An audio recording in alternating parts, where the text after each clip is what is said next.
Capitol Hill, much more pessimistic right now, John, but stand by because we're going to bring in Cecilia Vega, our senior White House correspondent, also Matt Dowd, our chief political analyst. We should also say we reached out to everyone in that meeting yesterday. No one agreed to come on the show.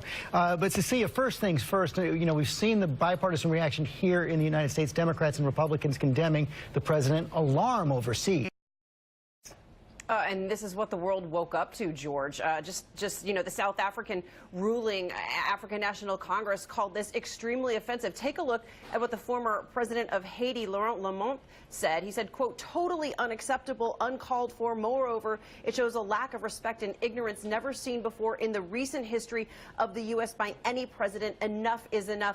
But, George, we got to go back to what's being said here at home.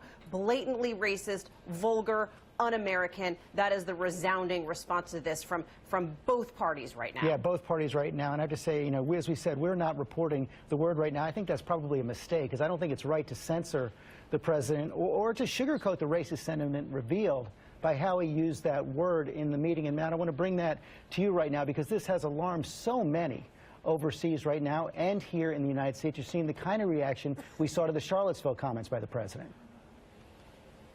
Well, it should alarm everybody. As George, everybody in this conversation today, most of the people at the studio today, and almost everybody on the other side of this camera, is a son or a daughter of an immigrant. I'm the great-great-grandson of Patrick Dowd, an immigrant who came here with no money, who those same words were used about his country. They were used about Greeks. They were used about Irish. They were used about Latinos. They were used about Asians. And the same thing. I think this is a very pointed remark. And the only thing I can think of, there's only one other guy, I think, like Donald Trump, who came from Queens, and it's Archie Bunker. And the only difference between the two of them is Donald Trump as president has more money, but probably less class than Archie Bunker.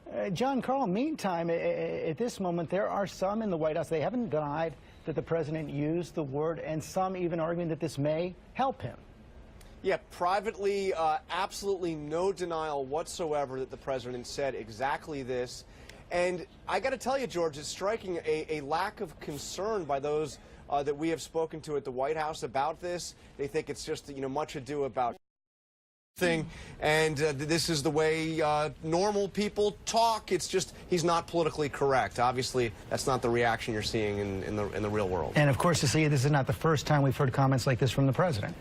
No, day one, Mexicans are rapists. Let's not forget, this is a president who was among the staunchest supporters of the idea that President Obama was not born in this country. The list goes on and on. Pocahontas, my African American. He has called himself the least racist person, but John hits the nail on the head. This is a conversation that was had behind closed doors in private company. I think a lot of people would be embarrassed if something like this came out for the world to see. For the most part here, the sources that we're all talking to seem completely unfazed by this, and perhaps are a little happy that the media, they would say, is hyperventilating over a controversy like this one. So, Matt, unlike with Charlottesville, it appears that at least right now we're not likely to get a clarification from the president. Where does this go next?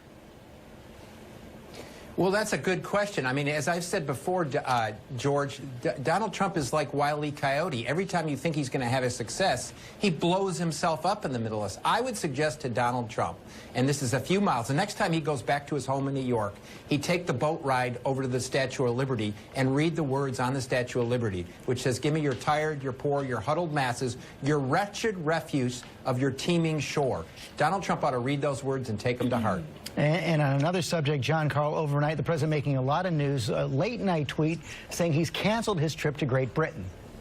Yeah, he was supposed to be going next month, George. This is extraordinary. He's saying that he is not going because he is upset that the new U.S. embassy in London was too expensive, more than $1 billion, and that the United States did not get enough money selling the old one. So he said he was being invited to cut the ribbon, and he will not do that.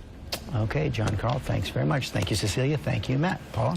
Thanks, George. Quite a remarkable time in politics.